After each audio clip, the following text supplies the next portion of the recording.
Ok, donc au niveau de la scapule humérale, le pompage et étirement de la capsule postérieure. Donc le patient est en dorsale. En ce qui concerne le pompage, on va placer son bras à 90 degrés de flexion et son coude à 90 degrés de flexion également. Placer son bras contre son corps, contre notre propre corps, pardon. Du coup, mettre le patient un petit peu en bord de table, ça sera plus confortable.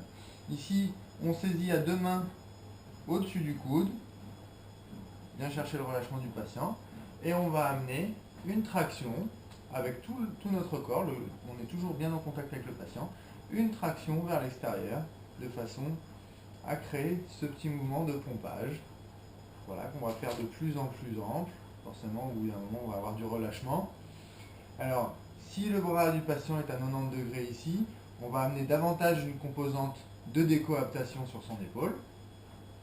Voilà. Si maintenant je viens me placer plus vers 0 degré d'abduction, à ce moment-là, je vais tracter avec une composante de glissement supéro-inférieure un petit peu plus importante.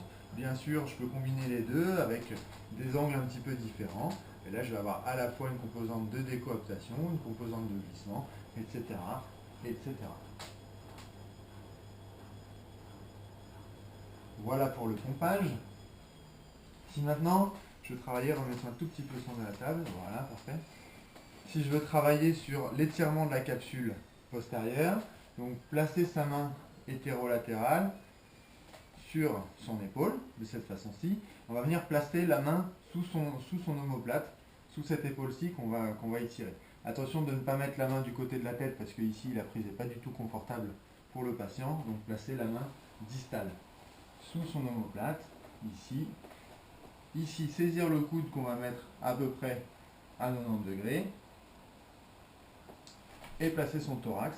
Et ici, on va créer une pression dans l'axe du bras pour amener l'épaule vers la table et étirer la capsule postérieure. Donc avec tout le corps. Là, ça nous permet d'observer le patient et voir comment il réagit à la poussée pour l'étirement de la capsule post. Ça va ? Autre possibilité, le patient est en assis. Donc tu vas te mettre en assis les pieds par là-bas, s'il te plaît. Voilà, bien te mettre en bord de table. Donc, toujours pour l'étirement de la capsule postérieure. On va faire avec quelle main ? On va faire avec la main droite. Donc ici, on vient se placer éventuellement le genou à côté du patient. Venir placer sa main sur son épaule. Alors là, on va amener le bras à l'horizontale. En fonction du test de Yokum, si le test de Yokum était positif, à ce moment-là, on va peut-être plutôt travailler avec le coude un petit peu plus bas. Et si le patient le tolère, on va essayer de le travailler ici avec le coude à l'horizontale, le bras à l'horizontale. On vient bien caler le patient contre nous ici et la main externe vient ici saisir et stabiliser la scapula vers l'extérieur. Et avec cette main qui soutient le coude, on va créer une traction de façon à amener le bras en adduction pour étirer la capsule. Là, étirer contre nous. Donc le patient est bien stabilisé ici avec mon épaule gauche et avec ma main droite qui crée une traction sur la scapula.